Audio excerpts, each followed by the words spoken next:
हाँ बच्चा, हृदय की संरचना।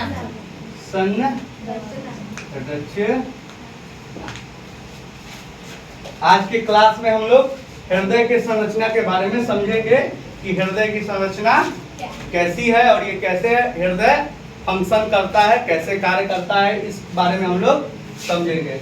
यहाँ हृदय का एक सचित्र नामांकित चित्र है जो बनाया गया है, जिसको आप देख सकते हैं। ठीक है, तो हृदय का संरचना में सबसे पहले कि हृदय एक तिकोना संरचना है। ठीक है, कैसा संरचना है? त्रिकोना संरचना है। हृदय एक त्रिकोना संरचना है जो कि पेरिटोनियम की एक दोहरी झिल्ली के अंदर बंद रहता है। हृदय जो हमारा है एक पेरिटोनियम की दोहरी झिल्ली के अंदर बंद होता है। इसे हृदय आवरण क्या कहते हैं? हृदय आवरण या पेरिकार्डियम कहा जाता है। इंग्लिश में इसे पेरिकार्डियम कहते हैं और हिंदी में इसे हृदय आवरण कहते हैं।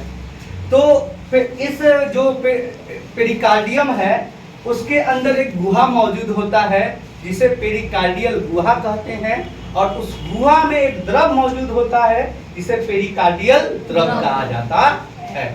यही पेरिकार्डियल द्रव हमें हमारे हृदय को बाहरी आघातों से बचाता है, बाहरी आघातों से, बाहरी चोटों से रक्षा करता है पेरिकार्डियल द्रव, क्योंकि हमारा हृदय 24/7 वर्क करता है, कभी रुकता नहीं है। तो जिसके कारण से हार्ट बीट होने के क्रम में हो सकता है कि ऐसा होने के क्रम में इस पे हल्का चोट लग जाए, लेकिन ये पेरिकार्डियल जो द्रव के अंदर जो रहता है वही पेरिकार्डियल द्रव हमें हमारे इस हृदय को सेव करता है, बचाता है। मनुष्य वर्ग, मैमेलिया वर्ग में हृदय के 4 वेस्म होते हैं, 4 चैम्बर में बांटा गया है। दाया अलिन, बाया अलिन, दाया निलय और बाया निलय। यानी कि हृदय के कितने वेस्म होते हैं? 4 वेस्म होते हैं। दाया अलिन, बाया अलिन, दाया निलय और बाया निलय।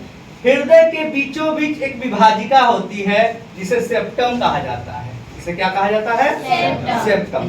ठीक है, दाया अलिंद और बाया अलिंद को जो सेप्टम विभाजित करता है उसे अंतरा अलिंद भित्ति कहते हैं। दाया निलय, बाया निलय को जो सेप्टम विभाजित करता है उसे अंतरा निलय भित्ति कहा जाता है।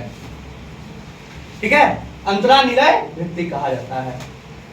दाया अलिंद और दाया निलय, दाया अलिंद और दाया निलय के बीच में एक छिद्र होता है जिसे दाया अलिंद निलय छिद्र कहा जाता है।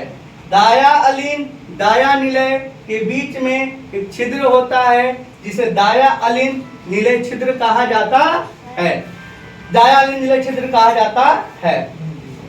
हाँ, यहाँ पे एक त्रिदली कपाट होता है। कैसा कपाट होता है? त्रिदली कपाट होता है जो रक्त को दाया अलिंद से दाया निलय में तो आने तो देता है लेकिन वापस जाने नहीं देता। उसी प्रकार बाया अलिंद और बाया निलय में एक छिद्र होता है जिसे बाया अलिंद निलय छिद्र कहा जाता है। यहाँ पे द्विदली कपाट होता है जो रक्त को बाया अलिंद से बाया निलय में आने तो देता है लेकिन वापस जाने नहीं देता है। ये त्रिदली द्विदली कपाट का यही काम है कि रक्त को अलिंद से निलय में आने देगा लेकिन वापस बाया अलिंद से बाया निलय में आएगा द्विदली कपाट के कारण, लेकिन वापस जाएगा नहीं।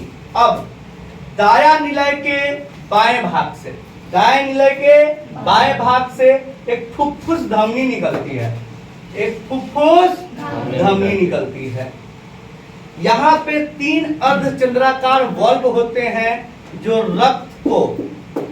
रक्त को निलय से फुफ्फुस धमनी में भेजता तो है लेकिन वापस आने नहीं देता है।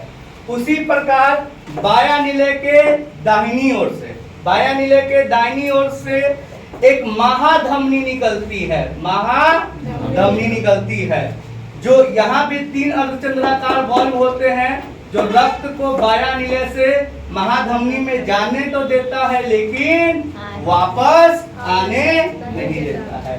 ये जो फुफ्फुस धमनी है आगे जाके दाएं और बाएं फुफ्फुस धमनी में बढ़ जाता है। दायां फुफ्फुस धमनी और बायां फुफ्फुस धमनी में बदल जाता है। धमनी का केस बता देते हैं आप लोगों को। धमनी जो है शुद्ध रक्त ले जाएगा, जबकि सीरा कैसा रक्त ले जाएगा? अशुद्ध रक्त। लेकिन धमनी में भी एक ऐसा धमनी है फुफ्फा वाला, यानी कि फुफ्फुस धमनी, जो कैसा रक्त ले जाएगा? धमनी शुद्ध रक्त, लेकिन फुफ्फुस धमनी अशुद्ध रक्त। सीरा अशुद्ध रक्त, लेकिन फुफ्फुस सीरा शुद्ध रक्त लेके जाता है। तो यहाँ पे यही फुफ्फुस धमनी है। तो ये यानी कि फुफ्फुस धमनी कैसा रक्त ले जाता है? अशुद्ध रक्त। और यहाँ से जो रक्त निकलता है वो फेफड़े में पहुंचता है। कहाँ पहुंचता है? फेफड़े में पहुंचेगा। कहाँ पहुंचेगा? फेफड़े में। यानी कि दाया नीले से जो रक्त निकलेगा फुफ्फुस धमनी से होते हुए कहाँ पहुंचेगा? फेफड़े में पहुंचेगा। बाया नीले से जो रक्त निकलेगा, यहाँ जो महाधमनी है और महाधमनी आगे जाके धमनियों में बढ़ जाता है, और यहाँ से जो रक्त निकलता है शुद्ध रक्त, वो जाके पहुंचेगा कहाँ पे? शरीर के विभिन्न भागों में पहुंच जाता है। अब क्वेश्चन बनता है कि रक्त इसमें ये अलिंद वाले भाग में कहाँ से आता है? तो दाया अलिंद में 2 अग्र महाशिरा और 1 पश्च महाशिरा होता है। 2 अग्र महाशिरा तथा 1 पश्च महाशिरा। पश्च महाशिरा। और शिरा का काम क्या है कि विभिन्न भागों, शरीर के विभिन्न भागों से अशुद्ध रक्त कलेक्ट करके अलिंद में लाना। कहाँ लाना? अशुद्ध रक्त को यहाँ लाना। अशुद्ध रक्त गिरेगा दाया नीले में, दाया नीले से होते हुए फुफ्फुस धमनी से जाएगा, और फुफ्फुस धमनी से कहाँ जाएगा? साफ होने के लिए कहाँ जाएगा? शुद्ध होने के लिए कहाँ? साफ मतलब शुद्ध होने की ऑक्सीजन वाला रक्त कहाँ जाएगा? फेफड़ों में जाएगा। कहाँ जाएगा? फेफड़ों में जाएगा।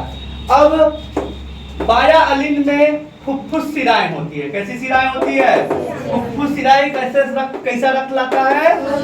शुद्ध रक्त। यह शुद्ध रक्त लाता है। तो यह यहाँ जो रक्त आता है वो फेफड़ों से आता है। कहाँ से? जो ये लोग शुद्ध होने के लिए गया था, यहाँ से शुद्ध होकर फेफड़ा इसको फुफ्फुस शिरा के जरिए कहाँ लाएगा? अलिंद में। कहाँ? बाया अलिंद में। अलिंद से द्विदली कपाट के कारण कहाँ गिरेगा? नीले में। बाया नीले के दाहिनी ओर से एक महाधमनी निकलेगी। महाधमनी निकलेगी, और यह महाधमनी धमनियों में बढ़ जाएगी, और यह शरीर के विभिन्न भागों तक पहुंच जाएगा। इस प्रकार यह हृदय की संरचना है, और हमारा हृदय इस प्रकार फंक्शन करता है। ठीक है। Thank you.